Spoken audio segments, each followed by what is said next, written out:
Hello നമസ്കാരം. താങ്കൾക്കുള്ള divine സന്ദേശം താങ്കളുടെ കറണ്ട് എനർജിയായി കാണിക്കുന്നത് ഒരു മാറ്റം ഇപ്പോൾ ആവശ്യമാണ്.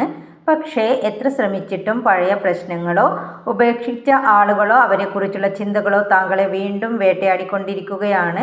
ഒരു യാത്ര പ്ലാൻ ചെയ്തത് ചിലപ്പോൾ തടസ്സപ്പെട്ടതായി കാണുന്നു. ഇപ്പോൾ താങ്കൾ ചെയ്യേണ്ടത് സ്വയം മനസ്സിലാക്കേണ്ടതാണ്. ആഴത്തിൽ താങ്കളെ ഒന്ന് നിരീക്ഷിക്കുക.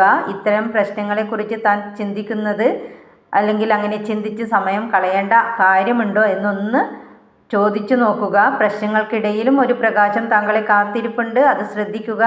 അല്പസമയം ഒറ്റയ്ക്കിരുന്ന് തൻ്റെ മനസ്സിനെ കേൾക്കുക, അതിനുള്ള ഉത്തരം സ്വയം കണ്ടെത്തുക. കാരണം താങ്കളുടെ പ്രശ്നങ്ങളുടെ ആഴം അനുഭവിച്ചത് താങ്കളാണ്.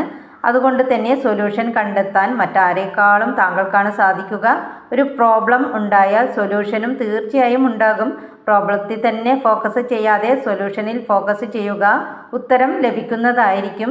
താങ്കൾ ആഗ്രഹിക്കുന്ന ലക്ഷ്യം സാക്ഷാത്കരിക്കാൻ കഠിനാധ്വാനവും കഴിവുകളെ വർദ്ധിപ്പിക്കാനുള്ള പഠനവും ആവശ്യമാണ്. അതിനാൽ പ്രശ്നങ്ങളിൽ പെട്ട് സമയം പാഴാക്കാതെ കിട്ടുന്ന അവസരങ്ങളെ ഉചിതമായി ഉപയോഗിക്കാനാണ് അഡ്വൈസായി യൂണിവേഴ്സ് പറയുന്നത്. Okay, thank you. Have A nice day.